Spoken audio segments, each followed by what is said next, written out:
Shalom Vrahá, bom dia para todos. Hoje estamos aqui com a ilustre presença do nosso querido Rocheia, Salvador Rocheia. Ele veio aqui nos ajudar voluntariamente a terminar a nossa obra, que o nosso querido Lúcio começou da luz. Então, assim, querendo agradecer o Rocheia por nos dar essa colaboração aqui para a ONG e dando continuidade à aula do Rabino que ele deixou para uma segunda parte agora. Então, Shalom, Brahá, bom dia para todos. Nosso querido Rocheia, bom dia a todos. Que agradecemos do fundo do coração que ele veio voluntário da ONG, veio nos ajudar com os concertos imediatos. Nosso queridíssimo senhor Batarelli, Sérgio Batarelli. Ele é um campeão de boxe, mas não precisam ficar com medo que eu estou aqui. Ele é o Rabino que falou isso, né? Eu falo, tem o Rabino Gleb do meu lado, eu não estou com medo. Né? Campeão mundial de kickboxing. Campeão mundial de kickboxing. Se eu puder consertar aqui o... Fala da luta. Eu fui campeão mundial de kickboxing. E agora eu sou promotor de boxe. Dia 1º de julho, o meu lutador Esquiva Falcão luta o título mundial em Düsseldorf, na Alemanha. Então, conto com a torcida de vocês e as rezas, é claro. Uau, as rezas, sim, a torcida, eu não consigo ver uma pessoa batendo na outra. Então, ver a luta, não vou poder ver, mas rezar para você ganhar. Israel também tinha um general, Israel tinha o rei Davi, que fazia as lutas. Uau. E nosso querido senhor Rocheia, que veio aqui, o nosso voluntário da ONG, veio aqui consertar a nossa instituição, fazer o conserto, o Tikkun da nossa instituição. E nossa aula de hoje é sobre Lag BaOmer. Se você está assistindo essa aula no ano em que ela foi feita, hoje à noite é Lag BaOmer. E hoje à noite é um grande dia. Rabbi Shimon Bar Yochai, antes dele falecer, ele falou: se alguém ficar triste no dia do meu falecimento, essa pessoa vai ser convidado a subir lá no paraíso para ver como é bom lá em cima. E Deus me livre, quer dizer, em outras palavras, está dizendo que essa pessoa não vai continuar vivo. E por quê? Diz o Rabbi Shimon Bar Yochai, a alma aqui nesse mundo, ela está trabalhando duro, ela está sofrendo, ela está distante de Hashem. E quando ela está no mundo de cima, ela está em casa. Até que este mundo aqui, que aconteça aqui a ressurreição dos mortos, que esse mundo se torne mais alto paraíso do que o alto paraíso. Por enquanto, então, onde é melhor ficar? Para o business é melhor ficar aqui embaixo. Você faz mais mitzvot, você ganha mais lá em cima. Então, uma história com o Chofetz Chaim, essa história. Ontem eu entrei em várias aulas de grandes rabinos de Israel. Uma das aulas era que o Chofetz Chaim, ele falou com uma pessoa muito rica, e o Chofetz Chaim pediu uma doação para Yeshiva, e a pessoa falou: olha, desculpa, eu tenho medo que eu vou ficar com menos dinheiro. Aí o Chofetz Chaim falou: não se preocupe, você quer guardar o seu dinheiro, o único lugar seguro é guardar ele lá em cima. O que você deu para tzedakah está bem guardado. O que ficou com você ainda tem os russos, tem os alemães, ainda vai saber o que vai acontecer aqui na Europa, mas o que você deu para tzedakah já está bem guardado. Então, o que acontece é que o Rabbi Shimon Bar Yochai, na hora que ele está te falando que o mundo de cima é melhor do que o mundo de baixo, e que todo motivo que a pessoa chora quando alguém falece é porque eu estou sofrendo com a falta do ente querido, mas se eu pensasse no bem do ente querido, ele está no mundo melhor. A tzedakah que ele deu aqui embaixo, agora ele vai ter proveito disso lá em cima. Tudo que ele fez de bom aqui embaixo, ele vai usufruir lá em cima. Então o Rabbi Shimon Bar Yochai falou assim: se você está em dúvida para onde essa pessoa está indo, aí tá bom, te entendo que você está triste, você não sabe se ele está indo para o paraíso ou se ele está indo para onde. Agora, se você já sabe que ele está indo para o paraíso, ele está indo para o mundo melhor, você vai para o aeroporto, ele não deu exemplo do aeroporto que não tinha naquela época, mas esse é o exemplo meu. Você vai para o aeroporto se despedir de uma pessoa que está indo para um país melhor, vai ficar no hotel de 5 estrelas até que esse nosso espaço, esse nosso país se torne melhor ainda, e você está triste. Então Rabbi Shimon Bar Yochai pediu para fazer uma festa no dia do falecimento dele. Festa de despedida, festa que ele está indo para um mundo melhor, e não pode ficar triste. O Arizal tinha um aluno, que esse aluno ele era a reencarnação do profeta Yirmiyahu, profeta Jeremias. O profeta Yirmiyahu, ele viu a destruição do Bet HaMikdash. E diz o Rav Chaim Vital, que escreveu as escrituras do Arizal, que a alma ela se reencarna com todos os traumas da reencarnação anterior. Os cientistas sabem disso também, eles chamam isso de memória genética. Mas não é memória genética, é a memória da alma que ela se lembra vagamente da reencarnação anterior, ela tem os traumas dela. Então, esse aluno do Arizal, que era a reencarnação do profeta Yirmiyahu, ele tinha visto na reencarnação anterior o Bet HaMikdash ser destruído. Ele tinha um trauma da alma dele, então ele estava sempre triste. O Arizal falou para ele: toma cuidado, você pode estar triste o ano inteiro, coitado, mas se ficar triste em Lag BaOmer é perigo de vida. E ele ficou triste em Lag BaOmer, e o enterro dele foi no próprio Lag BaOmer. Coitado, faleceu. Mas aí o Arizal falou: depois dessa, tomem cuidado, não pode ficar triste em Lag BaOmer. Rabbi Shimon Bar Yochai, ele se comprometeu: quem fica triste no Lag BaOmer, ele convida ele para ver como tá bom lá, tá triste porque ele morreu, olha que mundo legal. E a pessoa vai, uma passagem de ida sem volta, e não é deportado, né? Então, o que acontece na prática? Voltando para o nosso caso, quando a gente fala sobre a história do Rabbi Shimon Bar Yochai, ela aparece no Talmud Bavli. Talmud Bavli é esse aqui, é a Gemara, que é o Talmud da Babilônia. É a Gemara escrita pelos sábios da Babilônia. Eles estão contando a história que aconteceu com o Rabbi Shimon Bar Yochai na terra de Israel, na Terra Santa. E tem o Talmud Yerushalmi, a Gemara que foi escrita em Jerusalém, que lá eles usam muitos termos em latim, por causa que o Império Romano, Israel era um estado dentro do Império Romano. Então, a Gemara do Yerushalmi, ela usa muitos termos em latim. E como hoje aqui no Brasil a gente usa muitos termos em inglês, né? Você fala, você vai comprar, vai comer um hot dog kasher, né? Mas você não fala...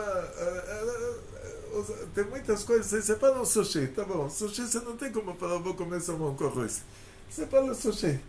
Então, a Gemara no Yerushalmi traz vários conceitos em latim da época, né? Que era termos técnicos na língua falada. E ela traz uma história do Rabbi Shimon Bar Yochai que não está aqui no Masechet Shabbat do Bavli, está no Yerushalmi. Então existe Talmud Bavli. Por que esse Talmud? Porque essa Gemara é chamada de Talmud Bavli. O que quer dizer Bavli? Babel é Iraque. Então o Talmud da Babilônia, o Talmud do Iraque. E o outro, o Talmud Yerushalmi, foi feito em Jerusalém. E qual a diferença entre um e outro? Vão ter várias diferenças. Esse aqui tem muitas discussões. Aquele lá é quase uma reta só. E naquele lá vão ter histórias que nesse aqui não tem. Então, uma das histórias é que o Rabbi Shimon Bar Yochai, quando ele foi sair da caverna, ele ouviu um caçador. O caçador, ele atirava uma flecha numa ave e saiu uma voz do céu, que a voz do céu falou: essa ave vai se salvar.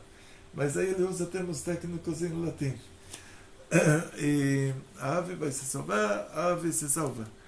Chega, ele vai dar outra flechada, outra ave, não sei do que se trata lá, o que estava voando lá, mas novamente sai a voz do céu, decreto divino que esse pássaro vai se salvar também.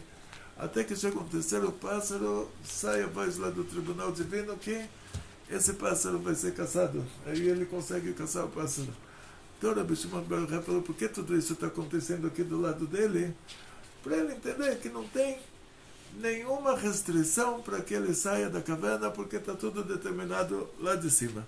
Então hoje é Lag BaOmer, essa história se encontra, hoje é dia 33 do Omer, hoje à noite, a história se encontra na página 33 da Gemara 33, 33, não tem como esquecer. Sim. Da Gemara Masechet Shabbat, e ela vai contar tudo o que aconteceu aqui também, quando o Rabbi Shimon saiu da Meara, quando ele finalmente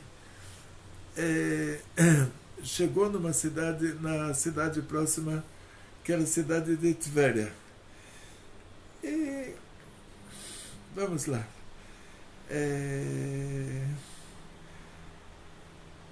O Rabbi Shimon Bar Yochai, em primeiro lugar, ele e o filho dele, o Rabbi Elazar, eles saíram depois de 12 anos na caverna, estudando o lado oculto da Torá. Eles saíram e eles viram pessoas que não estavam estudando Torá.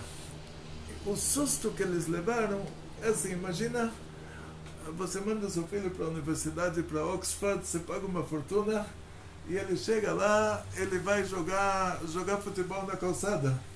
E ele nem entrou na universidade, todo o dinheiro que você pagou foi tudo perdido. Ele ficou jogando futebol na calçada a vida inteira lá, e depois de 5 anos ele volta para casa, até o que ele tinha estudado, o que ele esqueceu. Aí você fica bravo, né? Então, o Rabbi Shimon Bar Yochai falou assim, a nossa alma desce lá do mundo superior. Imagina a altura que você estava antes de descer para esse mundo. Você desce até aqui e perde o tempo. É um absurdo. Então eles levaram o susto, falaram, essas pessoas estão plantando. Deviam estar estudando Torá, ensinando Torá. Do susto que eles levaram, os campos pegaram fogo, saiu uma voz do céu, a voz do céu falou para eles, vocês saíram para destruir o meu mundo, e eles tiveram, e a voz do céu falou para eles, voltem para sua caverna. Eles voltaram para a caverna e novamente ficaram lá 12 meses. Porque eles ficaram 12 meses, eles já tinham ficado 12 anos. E Eliyahu Navi tinha passado na porta da caverna e dito que quem pode avisar o Rabbi Shimon Bar Yochai que o Keisar faleceu e que os decretos dele foram anulados. E agora então eles entraram na caverna por decreto divino, que os decretos do Keisar foram anulados. E eles estão na caverna agora porque a voz do céu decretou para eles, voltem para a sua caverna, vocês saíram para destruir o mundo. Daqui a gente aprende que quando a gente vê alguém que não está no nosso nível de religiosidade, a gente não deve olhar feio. Isso que a gente aprende daqui, porque olha o nível deles, olha o nível das outras pessoas e olha o que a voz do céu falou para eles, olha, vocês voltaram, vocês saíram da caverna para botar defeito, volta para a caverna. Então sempre que a gente vê alguém que não está no nosso nível, a gente tem que imaginar, se eu estivesse na situação dele, estaria pior. Essa é a base do Ahavat Israel, do amor ao próximo. E cada um tem um jeito, né? Um jeito de aprender Torá. Né? Cada um... Não dá para comparar uma pessoa com a outra. Cada um nesse mundo tem o motivo que a alma dele desceu para o mundo. E Rabbi Shimon Bar Yochai, com o filho dele, com o Rabbi Elazar, a voz do céu falou para eles voltarem para a caverna. Mas quanto tempo eles têm que ficar dentro da caverna, a voz do céu não falou. Então ele deduziu, ele falou, olha, Mishpat Reshem Bagenom, a sentença da pior pessoa do mundo no inferno são 12 meses. O assunto do Genom, que é o inferno judaico, é assim, quando a pessoa fez uma coisa errada conscientemente, uma pessoa acima de 20 anos, que é considerado idade madura, fez uma coisa errada, que antes de 20 anos, pela Torá, é considerado que a pessoa não tem a maturidade para discernir entre o bem e o mal, assim, não está consciente, não tem a consciência do que ele está fazendo. A pessoa acima de 20 anos fez a coisa errada, consciente, por isso que quando o povo de Israel saiu do Egito, foi decretado para eles morrer no deserto, era de 20 anos para cima. Mas o que tinha 19 anos, mesmo que ele fez a mesma coisa que o que tinha de 20 fez, mas ele não é considerado maduro o suficiente. Então, o Rabbi Shimon Bar Yochai, ele falou assim, a regra da Torá é que se uma pessoa com 20 anos de idade, de 20 para cima, fez uma coisa, fez o mal conscientemente, está orgulhoso do que ele fez, vai fazer de novo se ele puder. O castigo para ele o máximo dos máximos para o maior criminoso possível, imaginável, é 12 meses no inferno. Então esse Gehenna é uma retificação da alma. 1 hora no Baixo Paraíso é como 70 anos dos maiores prazeres nesse mundo. 1 hora no Gehenna é como 70 anos, Deus me livre, dos sofrimentos de Yov, de Jó, assim está escrito lá. E não só isso, o Alter Rebbe, ele deu um exemplo do relógio de sol. Ele fala da mesma maneira que quando o sol se move centenas de milhares de quilômetros lá em cima, quer dizer, você está aqui embaixo, você está vendo o sol se mover, né? Você não está sentado no sol vendo a terra girar em volta do sol, você está sentado na terra, você está vendo que o sol subiu, se moveu, desceu. Então essas 12 horas que levou para o sol subir, chegar no meio do céu e depois descer, divide elas em 15 minutos. E você vai ver que o sol andou lá centenas de milhares de quilômetros e a sombra dele nesse mundo andou um pouquinho só. O Alter Rebbe compara, ele fala, a sombra, essa escuridão, são os sofrimentos que a gente passa neste mundo. Um pouquinho de sofrimentos nesse mundo libera a gente de milhares de quilômetros de sofrimentos nesse Gehenna. Então, a pessoa que sofre nesse mundo tem que agradecer que tudo que a gente sofre aqui, a gente não vai sofrer lá. Esses dias eu estava estudando sobre os pequenos sofrimentos. Sim. Os pequenos sofrimentos, né, da pessoa. Estava estudando, até passei para o grupo Amigos da ONG, no áudio, por exemplo, você acordar de manhã e em vez de colocar o pé no chinelo, coloca no chão frio. Para Deus isso já é um pequeno sofrimento. Ou colocar a mão no bolso para e não achar a moeda e achou uma moeda menor ou maior e não achou aquela que você estava... te fez passar vergonha ou te fez mal. Então esses são os pequenos sofrimentos. Você imagina, né, que o amor de Hashem, o amor que Hashem tem por nós, né? Que Sim. Esses são os pequenos sofrimentos. Então se a gente passa por esse pequeno sofrimento com alegria, então a gente não vem os decretos amargos, não vem os decretos maiores. Isso. Então na prática, assim, quando a gente fala sobre pequenos sofrimentos, é como a nossa diretora falou, pode ser qualquer besteirinha. Você tentou tirar um dinheiro do bolso, você queria tirar R$1, saiu 2. Ou você queria tirar 50 centavos, ou R$1 saiu 50 centavos, já é considerado um sofrimento. Você dizer, querer fazer de tzedakah e não ter. Você já se livrou de coisas assim. Mas a pessoa que não sofreu, teve uma vida de rei, e ele fez o mal intencionalmente, ele estava acima de 20 anos, e ele tem orgulho do mal que ele fez, ele faria de novo. O máximo que ele vai ficar no Gehenna é 12 meses, levando em conta que cada hora lá é como 70 anos dos sofrimentos do Yov, do Jó. Maravilha. Deus me livre. Então, o Rabbi Shimon Bar Yochai falou, então vamos fazer uma coisa assim, a gente não sabe quanto tempo a gente tem que ficar na caverna, mas sendo que a sentença dos criminosos no inferno são 12 meses, essa caverna para nós é um inferno. Então, vamos ficar 12 meses. Então, depois de 12 meses, novamente, eles saíram. O Rabbi Elazar, que estava mais jovem, o filho do Rabbi Shimon Bar Yochai, cada lugar que ele olhava, ele levava um susto. Ele falava às pessoas, no lugar de estudar a Torá, de ensinar a Torá, eles estão arando a terra. Levava um susto, o campo começava a pegar fogo. O Rabbi Shimon Bar Yochai olhava para o campo, o fogo parava. Então ele falou para o filho dele, olha, é o suficiente, você e eu. A gente estuda a Torá, eles trabalham, cada um faz a sua função. E a história continua, que chegou um velhinho correndo para a sinagoga na véspera de Shabbat, carregando 2 feixes de bessamim, de adassim pesados. E o Rabbi Shimon Bar Yochai para ele e fala, para onde você está correndo? Olha a sua idade, olha o peso que você está carregando. Ele fala, não, estou levando para a sinagoga para fazer a brachá, fazer a mitzvah.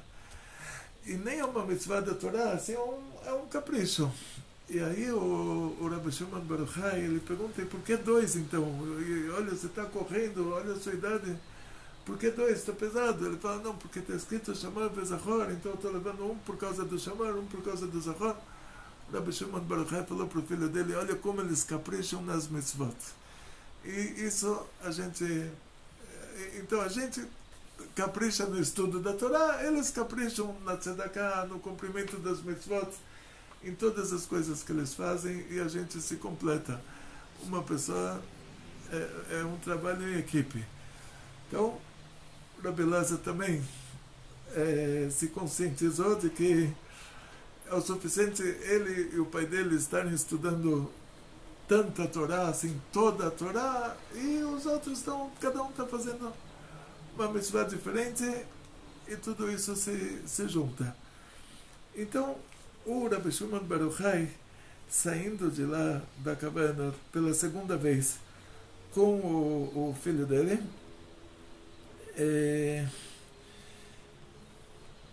está aqui tudo bem?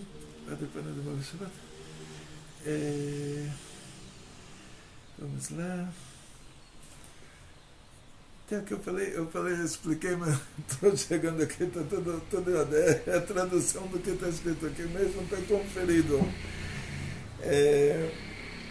Então ele se encontra, o Rabbi Shimon Bar Yochai se encontra com o genro dele, o Rav Pinchas Ben Yair, ouviu que a fofoca do dia que o Rabbi Shimon Bar Yochai reapareceu depois de 13 anos.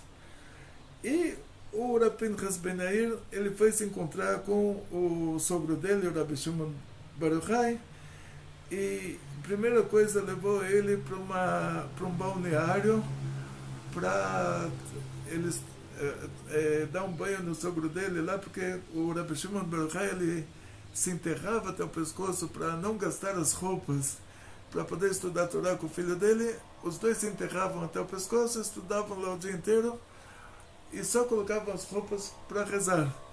Então o Rabbi Shimon Bar Yochai ficou cheio de rachaduras na pele por causa do que ele fez esses últimos 13 anos de se enterrar até a altura do pescoço. E o Rav Pinchas Ben Yair, ele começou a chorar. Ele coitado, ele está vendo o sogro dele num sofrimento tão grande, e as lágrimas, elas têm um pouquinho de sal. Na hora que as lágrimas do Rav Pinchas Ben Yair caíram sobre a pele do Rabbi Shimon Bar Yochai, que estava toda rachada, aí que doeu mais para o Rabbi Shimon Bar Yochai. E aí o Rav Pinchas Ben Yair, ele viu que o sogro dele começou a gritar que agora está doendo de verdade, e ele falou: coitado de mim que eu estou te vendo assim, que eu estou te vendo dessa forma. O Rabbi Shimon Bar Yochai respondeu para ele e falou: Shrecha, a sorte sua, Shreitani Bekach, que você está me vendo assim. Shemalel Reitani Bekach, Lo Matzata Bekach. Se você não estivesse me vendo assim, você não encontraria dentro de mim o conteúdo que eu tenho agora. Quer dizer, a gente sofreu, mas a consequência disso foi que a gente tem o conteúdo. Porque, explica a Gemara que no começo, quando o Rabbi Shimon Bar Yochai, ele fazia uma pergunta, o Rav Pinchas Ben Yair, ele dava 12 respostas em 12 categorias diferentes para a pergunta do sogro dele, do Rabbi Shimon Bar Yochai.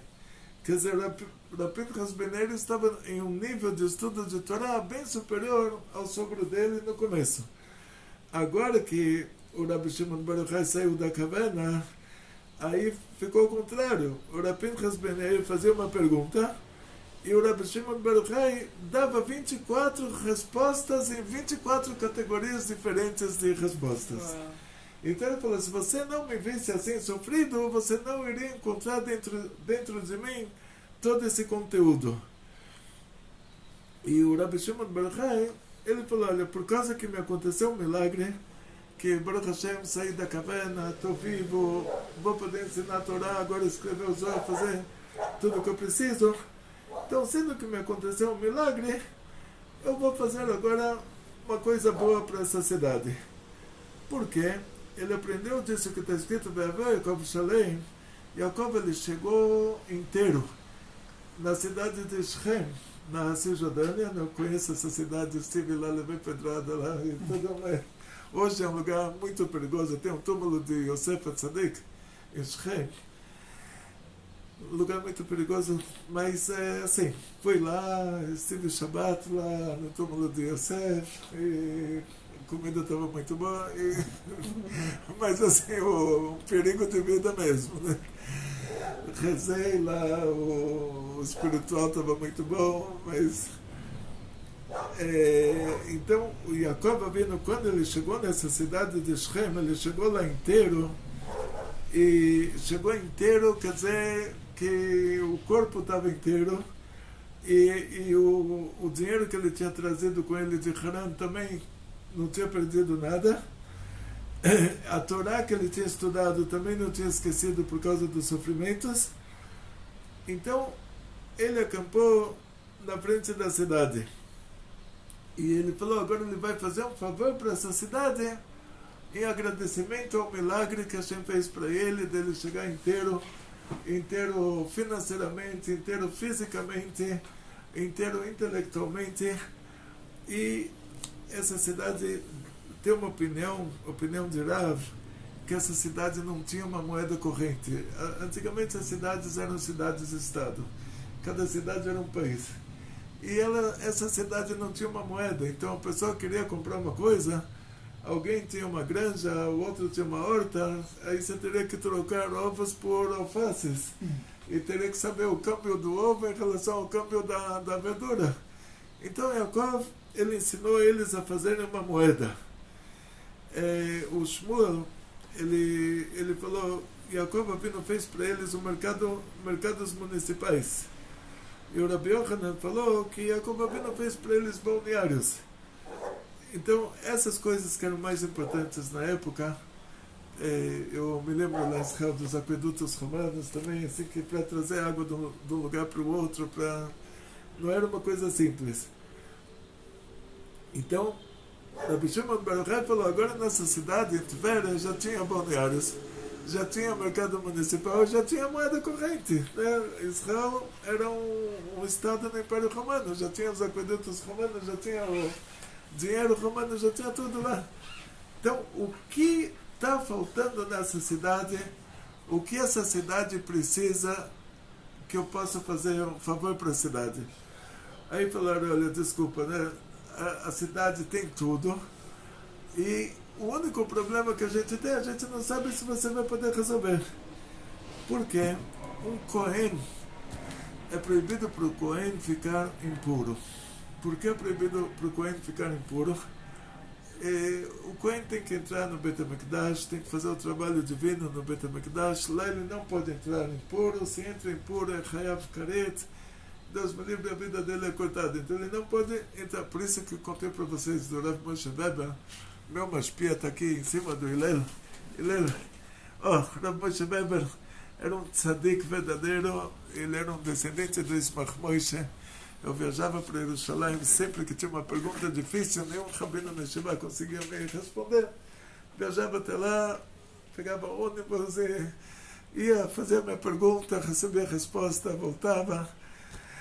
O Rav Moshe Weber colocou o cunhado dele, que era um judeu muito simples, estava na Segunda Guerra Mundial, estava numa brigada antinazista e entrou lá no exército inglês e foi lutar contra os alemães. Então ele tinha uma aparência assim de uma pessoa bem faca na bota. E com o uniforme de guarda, você imaginava que era o general. E ele colocou, esse cunhado dele pagava para ele um salário, para o cunhado ficar na entrada da mesquita, que em cima do Kotel tem a mesquita de El-Aqsa, e só que para um judeu, por motivos judaicos religiosos, é proibido para o judeu entrar lá em cima, porque é o lugar sagrado, o lugar do Beit HaMikdash. E a pessoa não pode entrar num lugar desse se ele está impuro, impureza de mortos. Então, se um dia você entrou no cemitério, se um dia você participou de um enterro, se um dia você estava no hospital, que alguém morreu, e você estava no mesmo telhado, dentro daquele hospital, quer dizer, não era hospital que tinha casas separadas, mas um hospital que é um prédio, se alguém morreu dentro do prédio, todo mundo que está no prédio está impuro, impureza de mortos. Então, o judeu não pode entrar naquele lugar onde não se sabe ao certo, muita gente fala que sabe o certo, mas não se sabe o certo onde era o Beit HaMikdash. Porque se a gente soubesse o certo, todos os rebes de Jerusalém, eles iriam entrar lá com todos os Hassidim. Eles iriam falar, olha, esse lugar pode... Você vê a quantidade de pessoas que tem no Kotel, essa quantidade de pessoas estaria lá em cima, caso os rabinos verdadeiros falassem, olha, aqui você pode entrar, aqui você não pode. Mas sendo que está na dúvida, então não permitiram para ninguém entrar. Então o Moshe Baba colocava o cunhado dele para avisar, falar para você, judeu, é proibido para você entrar aqui. Aí ele estava com uniforme de segurança. As pessoas viam, achavam que ele era segurança. Na verdade, ele estava fazendo isso por motivos religiosos, né? Não era coisa do governo, nada. Ele era um segurança particular para esse assunto específico. Então, enquanto ele estava vivo, ele fazia isso, todo mundo respeitava. Via lá a pessoa lutou na guerra e está aqui falando que não pode entrar, então ele era autoridade. E então o Cohen não podia ficar impuro. Até hoje o Cohen é proibido para o Cohen se impurificar, a não ser que ele tenha que enterrar o pai, a mãe, o filho, o irmão, a irmã. Deus me livre, ou ele está andando no meio da floresta amazônica e os garimpeiros lá assassinaram um judeu no meio da floresta, ele encontra um judeu morto. Não tem como tirar ele de lá. Os bichos vão comer esse corpo, ele não tem como levar para outro lugar. Então teria que enterrar ele lá no lugar. Isso é chamado Met Mitzvah, o morto mitzvah. Então, para isso o Cohen também pode se purificar. Deve. Então, falaram para o Rabbi Shimon Bar Yochai, olha, o que a gente vai fazer? O Cohen não pode se purificar, a gente não sabe essa cidade, tem gente enterrada em tudo quanto é canto. A gente não sabe aonde tem uma pessoa enterrada, aonde não tem, a não ser um caminho que os Kohanim, eles dão toda a volta. O Cohen é o sacerdote da Torá, né? Você sabe? É a classe sacerdotal. É da tribo de Levi, tem o Aaron, que se tornou um Cohen, e os filhos, netos, bisnetos, tataranetos, até hoje são os sacerdotes, os Kohanim. Tinha que dar uma volta enorme para o Cohen chegar em algum lugar, por uma estrada em volta da cidade, que eles sabiam que lá não tinha ninguém morto. Então, o Rabbi Shimon Bar Yochai falou, então resolve esse problema. O que ele fez? Ele perguntou, será que existe aqui, dentro dessa cidade, um lugar que vocês têm certeza absoluta que esse lugar é um lugar puro, é um lugar que não tem ninguém enterrado? Aí falaram para ele, olha, a gente se lembra, os velhinhos da cidade, agora começa uma história assim, muito, muito, muito louca. Já vamos para a página 34 agora, o Lag Ba'omer já foi agora, do 33 foi para o 34.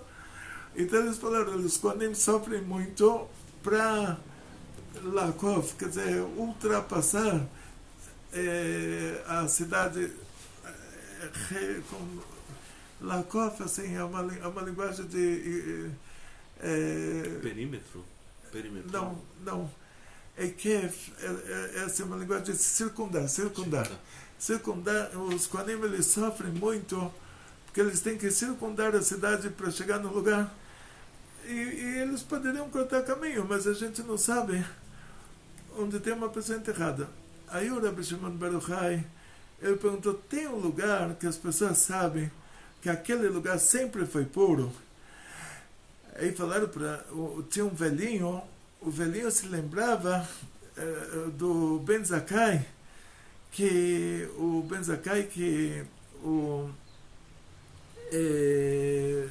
era um Cohen, e ele falou, olha, aqui, nesse lugar, o velhinho mostrou, o Ben Zakkai, ele plantava turmosim deve ser traduzido como tremoça, né? Lupino em italiano. Tremoça, ele plantava tremoça, Ben Zakkai plantava tremoça de trumá. A trumá que você dá para o Cohen, a pessoa, para dar a trumá, ele tem que estar puro. A trumá um pouquinho do que nasceu na terra, que você vai dar para o Cohen, esse que vai dar a Trumá, ele tem que estar puro. O Cohen, quando recebe a Trumá, tem que estar puro. E o Cohen, o Ben Zakkai, ele plantou aquela Trumá naquele lugar. Então aquele lugar, com certeza, ele é um lugar puro. O Ben Zakkai não poderia plantar o turmos de Truma num lugar que não fosse puro. Ou seja, assim, que os turmos de Truma, que eles precisam, agora o Rashi, né, que ele diz, os turmos de Truma precisam ser guardados sempre com pureza.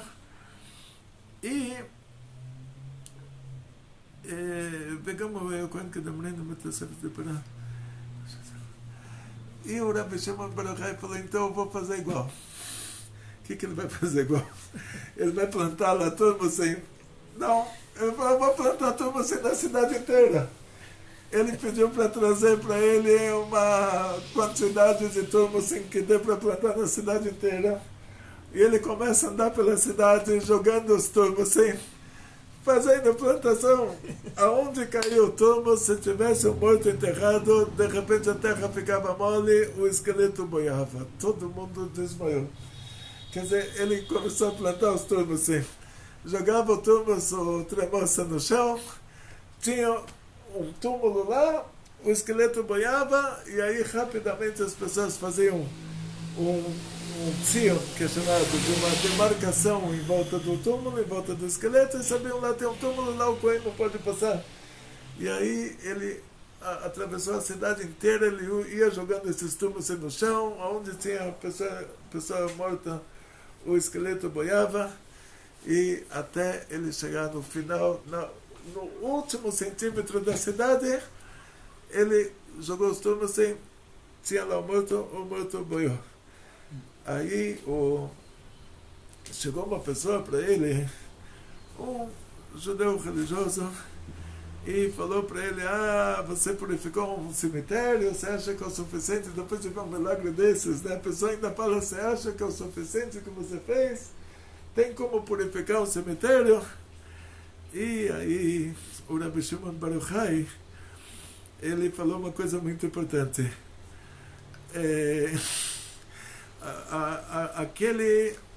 Aquele velhinho era um judeu religioso, e ele falou, Tier ben Yochai beit hakvarot. Falou, não adianta, tudo que você fez não adianta nada, você purificou um cemitério.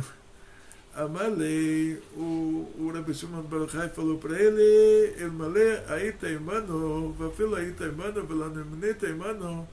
Quer dizer, se você não estivesse com a gente, ou se você estivesse com a gente, mas se você não fosse um de nós, aí o que você falou não é tão importante. É uma pessoa falando, não é um fim de mundo. Mas agora que você é um de nós, e você é uma pessoa importante entre nós, aí o que vão falar, o que todo mundo vai falar? Vão falar, olha, as prostitutas, uma maqueia a outra, mesmo que a outra é concorrente dela, mas elas se ajudam. Então, se até nessa categoria, Deus me livre, se até as prostitutas uma ajuda a outra, e os Talmidei Chachamim, os rabinos, um quer ver o outro morto. Ele falou, então, o que o público vai falar? Que até uma prostituta está numa situação de Ahavat Israel, de amor ao próximo, mais do que esses rabinos estão. E isso é o que você causou. Quer dizer, você vê, depois que eu fiz um milagre desses, na cidade inteira, eu estou jogando turma assim no chão, os mortos estão boiando, e as pessoas estão demarcando onde tem os túmulos. E você vem me falar que tudo que eu fiz não adiantou nada? Então, se você fosse um qualquer, aí tá bom, mas sendo que você é um de nós, e sendo que você é importante entre nós, aí vamos falar que até as prostitutas, elas se ajudam, elas têm amor ao próximo uma pela outra, uma ajuda a outra mesmo sabendo que ela é concorrente, e os rabinos, Deus me livre, são piores do que elas em matéria de amor ao próximo. isso que o Rabbi Shimon Bar Yochai, ele falou isso, aí é um problema, porque como a gente começa a história, ele viu o campo, ele falou, essas pessoas, ele levou um susto, ele falou, as pessoas não estão estudando Torá, eles estão arando a terra, esse susto que ele levou, o que aconteceu? O campo pegou fogo. Agora ele levou mais um susto. Eu falei, como pode ser que um rabino não ajuda o outro? E as pessoas, e isso, ele levou um susto tão grande, mas tão grande, que o que aconteceu, o morto boiou e essa pessoa, Deus me livre, virou aconteceu lá ao contrário, quer dizer, o morto subiu, essa pessoa desceu. Deus me livre, Natan Boiná, passou Galatzamot. Ou seja, assim, o Nachnafsheh, que é o primeiro caso, então essa pessoa faleceu, e depois ele se encontra, para terminar a história desde o começo, ele se encontra com aquele que é chamado de Yehuda Ben Gerim, e ele pergunta, agora que ele já está no embalo, né, que o Rabino prejudicou o outro. Aí como começou a história dele, que o Yehuda Ben Gerim ouviu ele falar mal dos romanos, publicou só no meio judaico, não é que foi contar para os romanos, mas sabendo que se esse Yehuda Ben Gerim ele tivesse falado mal dos romanos, ele não ia querer que ninguém falasse. Mas por causa que não é ele, por causa que é o outro, aí ele falou para os alunos dele, os alunos falaram para os amigos falaram, até que chegou na polícia. Então, toda a história começou por causa disso, que um rabino não se importava com a vida do outro.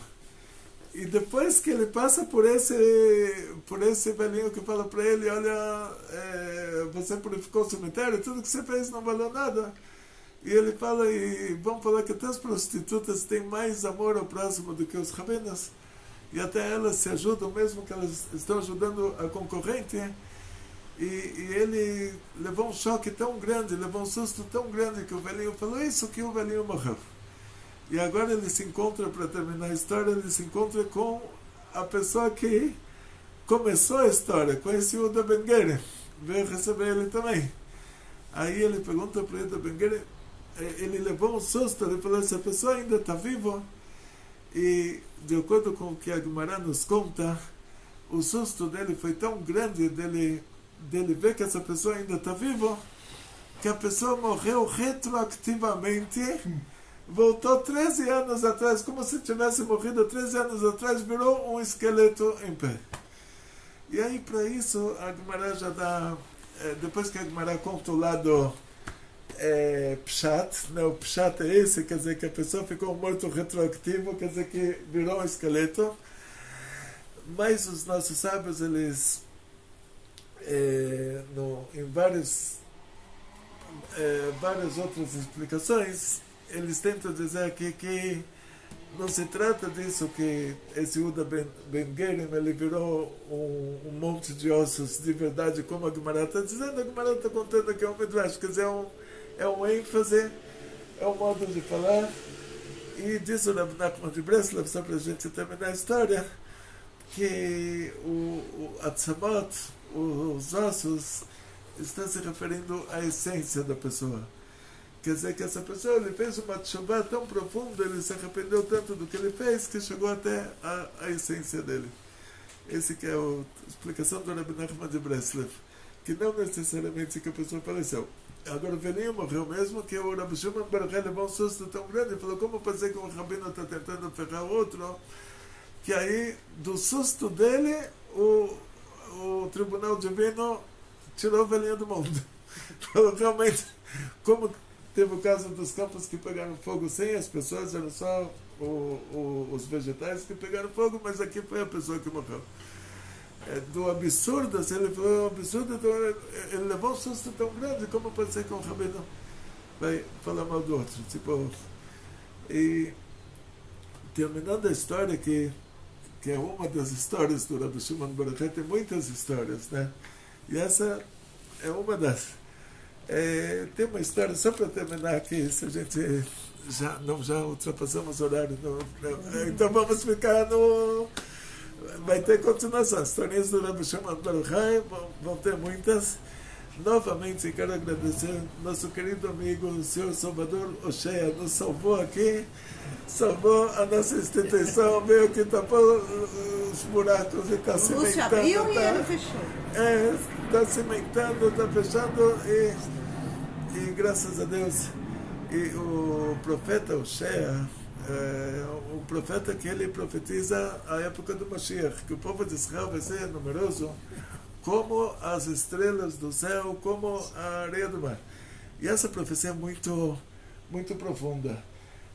Eu sou obrigado a contar aqui, que é o nome do nosso querido senhor Hoshea. O profeta Hoshea, Deus fala para ele, o povo de Israel não está se comportando bem. Aí ele fala para Hashem, então troca eles por outro povo.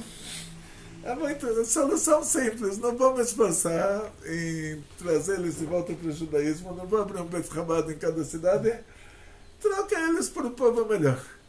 Aí você falou, então o profeta antigo, para que a profecia acontecesse, o profeta tinha que fazer o quê? Uma ação. Nós estamos no mundo da ação, o profeta tem que fazer uma ação.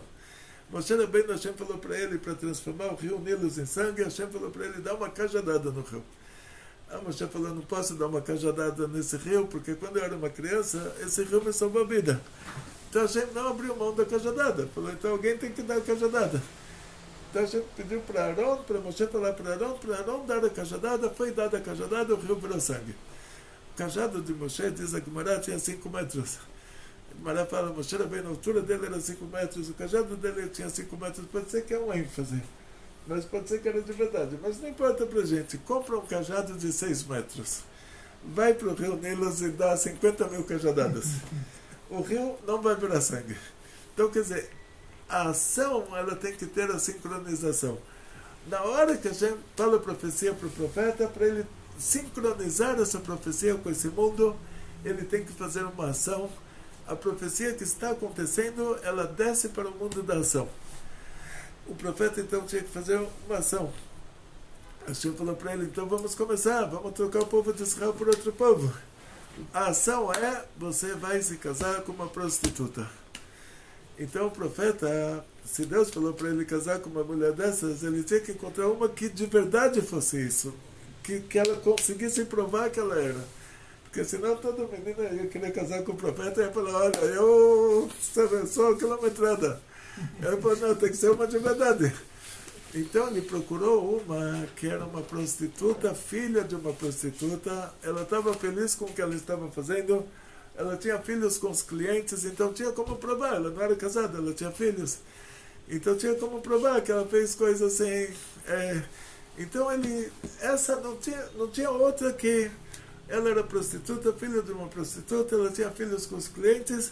Estava feliz com o que ela fazia, não queria mudar de profissão, ela se chamava Gomer Bad Valim. O profeta propôs para ela o casamento, ela sentiu uma honra muito grande, ela falou, quem iria querer se casar comigo? Os dois se casaram, e é claro que a mulher tinha uma vida dessas desde que nasceu, né? Ela já era filha da, e ela era a filha da, então ela já nasceu de um cliente, e ela tem filhos com os clientes, então essa é a vida dela, o dia a dia dela. Então, será que ela iria conseguir ser uma mulher fiel? Então isso ficou em aberto. Aí ele teve um filho com ela, a gente falou para ele ter um filho e dar um nome para esse filho de Lo Amei, não é meu povo. Então ele teve um filho com ela, chamou o filho de Lo Amei. Então a gente falou a profecia, da mesma maneira que seu filho se chama Lo Amei, o povo de Israel não vai mais ser meu povo. Mas talvez a gente vai voltar atrás, a gente vai fazer chuva, a gente volta atrás. Falou para ele, agora você vai ter uma filha. Não, desculpa, o primeiro filho é Israel. Israel é uma linguagem de semear. Então, o povo de Israel vai ser semeado pelo mundo. Depois, lá, o povo de Israel não é mais meu povo. Depois vai ter uma filha, ele falou, tem uma filha, chama essa filha de Lonuhama, quer dizer, não vou voltar atrás, não vou me consolar. Então ele teve as 3 crianças, o Israel, que trouxe para esse mundo a profecia de que o povo de Israel vai ser espalhado pelo mundo. O Lo Ami, que o povo de Israel não vai mais ser o povo de Hashem, e a Lo Nuhama, que Hashem não vai voltar atrás. Aí Hashem falou para ele, agora para terminar a profecia, divorcia sua mulher. Aí ele falou, não tem como fazer isso. Minha esposa, meus filhos, não tem como fazer uma coisa dessa. Você pode me pedir qualquer coisa, mas isso eu não consigo. Me demite, não, me abre mão, não tem como pode divorciar minha esposa, meus filhos, não tem como fazer uma coisa dessas. Aí a gente falou para ele, até você, que você não sabe se a sua esposa, ela é só sua, porque ela é filha de cliente, ela é mãe, ela está acostumada numa vida meia, você não sabe se ela é só sua, você não sabe se os filhos são seus, que ela estava acostumada a se comportar de uma maneira assim, coitada. E mesmo assim você não é capaz de divorciar ela. Então imagina eu, com o povo de Israel. Então o profeta caiu a ficha, ele falou, não, então não vamos mais trocar o povo de Israel por outro povo, voltei atrás. Aí eu já falou para ele, então vamos mudar o nome das crianças, que tem que fazer ação para trazer profecia para o mundo. O Lo Ami mudou o nome dele para Amiatá. Quer dizer, o não é meu povo, mudou o nome dele para meu povo é você.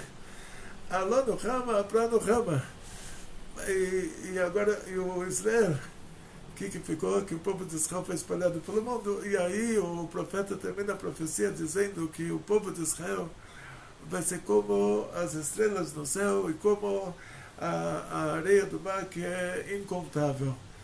Quando tiver a Geulah. O que quer dizer isso? Que todos esses que foram espalhados, agora eles vão voltar. Eles eram outros povos e eles vão voltar para o nosso povo. E eles eram 10 tribos perdidas que vão voltar. E toda essa profecia tem a ver com isso, que aqueles cristãos novos que agora vão voltar para o judaísmo. E a profecia da época do Mashiach, está escrito que Mashiach vai julgar pelo cheiro, isso o profeta Isaías ele fala, que quer dizer fazer um julgamento pelo cheiro. Então toda pessoa antes de entrar no tribunal vai comprar perfume, melhor perfume que você vai, o Mashiach vai julgar pelo cheiro, o que quer dizer julgar pelo cheiro? Aí você vai para o nosso patriarca Yaakov, quando o Yaakov ele se vestiu de Esav, ele colocou pele de bode com os pelos do bode, e ele entrou para o pai dele não enxergava bem, o Yitzhak, e ele falou para o Yitzhak que ele é o Esav, ele quer abraçar. O Yitzhak ele desconfiou pela delicadeza dele, ele desconfiou que esse é o Yaakov. Aí ele pediu para passar a mão sobre os braços dele, ele sentiu o pelo. Aí ele falou, a voz é do Yaakov, os braços são do Esav. Então não sei quem é essa pessoa. Ele não consegue enxergar, ele está vendo a voz de um, o pelo do outro. E a coisa mais mal cheirosa que tem é pele de bode recém-extraída. E Jacob falou, o Yitzhak falou, estou vendo que o cheiro do meu filho é como o cheiro do campo que Hashem abençoou. Campo abençoado por Hashem, quer dizer, o paraíso lá em cima. E Reach Beni, que Reach Sdet Purim, Hashem tem um versículo inteiro sobre isso, é analisado da seguinte forma, que ele está falando sobre o alto paraíso. Não, ele está falando sobre, diz o Zohar, o cheiro do meu filho. Ele não está falando o cheiro da roupa. A roupa tem o cheiro de bode. E o cheiro do filho é como o cheiro do paraíso. Então, o Zohar explica isso da seguinte maneira, que Yaakov, ele tinha que verificar, o Yitzhak, ele não sabia quem estava na frente dele, ele tinha que verificar lá em cima quem é essa pessoa, quais são as vestimentas dessa alma. E de acordo com isso ele saberia quem é. E está escrito, no começo do mundo, está escrito que Hashem colocou a alma no homem, está escrito Vaifach be'apav nishmatchem, está escrito Deus soprou. E Deus está acima dos conceitos materiais. Então Deus não soprou, isso é um exemplo. Exemplo para quê? Que Deus colocou uma alma em você, que essa alma é parte de Deus, Chokhmah de Atzilut. Depois com o Noah, com a arca de Noé, está escrito Deus cheirou. Sentiu o cheiro agradável da carne queimada com madeira e falou, o cheiro está tão agradável, eu vou jurar que nunca mais vou trazer dilúvio. Vai para uma perfumaria, fala, quero um perfume do cheiro agradável de carne queimada com madeira e vão falar, desculpa, isso é um fedor. Então você fala, pera, que cheiro agradável é esse? E como pode ser que Hashem cheirou? Hashem está acima dos conceitos materiais. Segundo o mandamento, Hashem não se compara a nenhuma comparação corpórea. Ele está muito acima dos limites materiais. Então, o cheirou é o contrário do soprou. O soprou, que é um exemplo, te mostra que Hashem colocou em você uma alma que é uma parte de Hashem. O cheirou, quer dizer, isso que Noah pegou a coisa mais animal desse mundo, a coisa mais grosseira, mais grotesca desse mundo, que é o animal.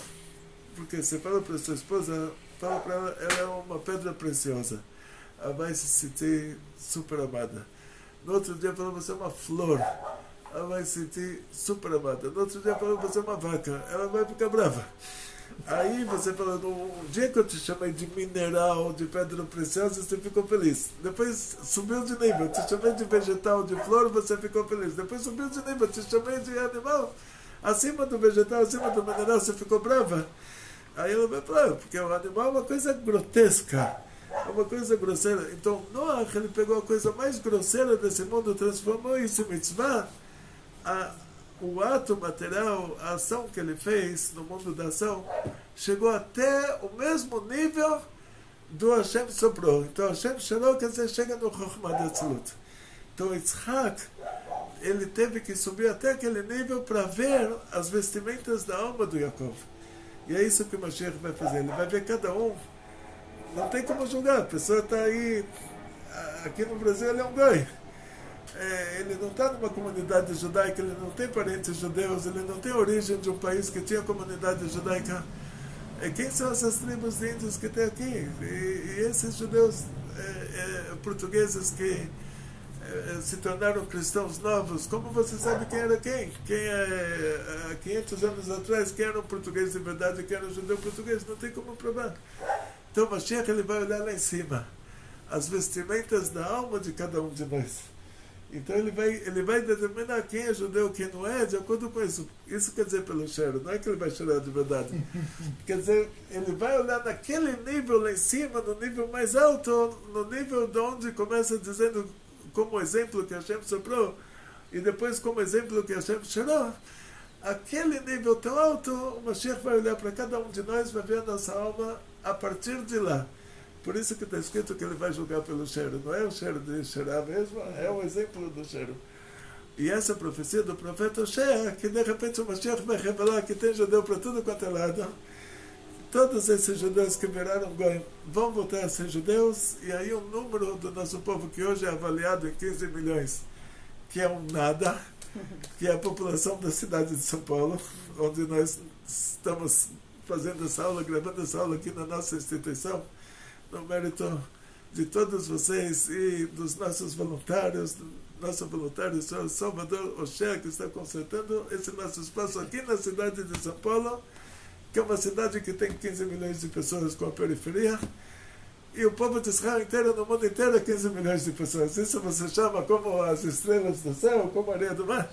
Então, quer dizer que depois da Geulah, nós vamos descobrir que todos esses judeus que viraram goim vão voltar a ser judeus. Mashiach vai falar para cada um até de qual tribo ele é, e se ele é um Cohen, se ele é um Levi. Tiveram lá na profecia Kohanim que viraram goim, mas que só se casaram entre eles, e que voltam a ser judeus, voltam a ser Kohanim, voltam a ser Leviim, uma coisa assim. Então essa profecia do profeta Oshea é uma coisa muito, muito esotérica. E temos um mérito aqui, diz o Rabbi Meir Balanés, quando uma pessoa tem um nome, esse nome mostra a essência dele. Então, muito obrigado por ser voluntário na nossa instituição, que Hashem dê a você e a toda a sua família muito sucesso, muita saúde, muito dinheiro, felicidades judaicas de toda a família, grandes milagres em grande estilo. Senhor Oshea, o senhor tem uma construção. Sorteio um... Não, é mais assim, agora eu não estou quase... Então pode fazer a propaganda É, aí. faz a propaganda. Faz a propaganda. Eu vi ali na sua camiseta, ó. Deixa Então, eu a gente filmar. presta pequenos Opa, serviços. então Mostra vamos aqui, lá. puxa aqui. Um pouquinho Agora vamos bem, ó. fazer a propaganda Daqui, Rabino. da construtora. Opa! O Rabino tem mania de colar o celular na pessoa, né? Puxa assim só um pouquinho. Isso. Tá pegando? Tá? Então, e quem precisar de reforma, ele levanta a casa, ele faz reformas e tudo mais, muito caprichoso. Quem precisar é só chamar, depois eu vou deixar o número dele Na descrição. no comentário do nosso vídeo, igual eu fiz com Sim. Franklin, da Casa Sim. Inteligente. Casa inteligente, agora para ter uma casa inteligente, a pessoa Precisa precisa construir a construir uma casa. casa. Precisa do Oxéia aí, ó, Franklin. Se quiser o Oxéia, já tá aí pra chamar pra... E outra tem a parte elétrica e a parte hidráulica, que é os nossos dois voluntários. Lúcio que estão- Vieira, engenheiro eletricista. E vai Eba. precisar também do portão, que tem o Michael. É o Opa, Michael, que é engenheiro olha, também. Tem engenheiro também. A A equipe inteira. tá pronta aqui. Exatamente. Então a gente vai conhecendo, a Xen vai mostrando, né? as Amém, pessoas. amém. Agora, despedidas, então, vamos despedir em primeiro lugar, que a Hashem dê a todos vocês muito sucesso, muita saúde, muito dinheiro, felicidades judaicas de toda a família, grandes milagres em grande estilo. Hoje é um dia muito propício, hoje à noite. Vocês Muita têm alegria. 24 horas de milagres. Tem que pedir, não economizar nos pedidos. Então, Rabino, não precisa colocar o telefone em cima. Mas assim, muito obrigada por todos vocês assistirem nossos vídeos, nossas aulas. Deixe o comentário de vocês aí das aulas, das perguntas que vocês quiserem fazer dessa aula, de Lag Baomer ou qualquer outra aula. Vem fazer parte do nosso grupo fechado de amigos da ONG, se você ainda não está lá. A gente aqui é uma grande família, temos um espaço aqui que a gente está tentando deixar em pé para poder receber vocês quando vocês quiserem vir aqui ter uma aula, assistir uma aula com o Rabino ou fazer alguma pergunta pessoalmente com o Rabino. Então as pessoas que estão nesse nosso grupo Amigos da ONG, elas têm essa exclusividade, elas podem me chamar no privado, daí a gente marca aqui, ela vem e conversa com o Rabino, tá bom? Alguma pergunta, alguma coisa. Então vem fazer parte desse nosso grupo de amigos e que aí você vai ter um Rabino para chamar de seu. Uba. E é isso. Olha que profundidade de conhecimento. Tô aqui anestesiado. É que Então- aqui, gente, só quem tem familiarizado com as câmeras é o Rabino. Então a gente fica tudo sem querer câmera. Ah, tá vendo, mas agora tem também o nosso campeão internacional. Colou, tá vendo? Colou. Colou. Shalom Brahá, aula maravilhosa. Muito bom ter passado aqui. Nada é por acaso. Obrigado, Rabino. Fala mais um pouquinho sobre Opa. a luta. Sobre a luta? Fala sobre a luta então. A luta do Esquiva Falcão pelo título mundial de boxe. Categoria peso médio. Dia 1º de julho, na cidade de Düsseldorf, na Alemanha. Então conto com a reza de todos vocês para a energia positiva a gente conquistar esse título que vai ser bom. Pro Esquiva, pra mim e pra ONG do Rabino Klein. E as fotos com exclusividade, os vídeos, link, tudo da luta do Sérgio vai estar no grupo Amigos da ONG. Então, para você não ficar de fora, vem pra cá. Só me chamar no privado, meu telefone tá aqui na descrição do vídeo. E aí eu te coloco no grupo Amigos da ONG, tá bom? Beijo, tudo de bom e muita alegria hoje. Opa!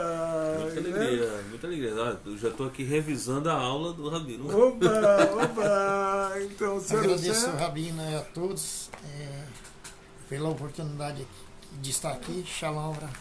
Shalom Brahá, Vamos. muito obrigado para todos. Posso trabalhar agora? Opa, Slachá, Briot, Panassá, Bechefa, muito sucesso, muita saúde, muito dinheiro, felicidades judaicas de toda a família, grandes milagres em grande estilo. Amém. Bekoltov.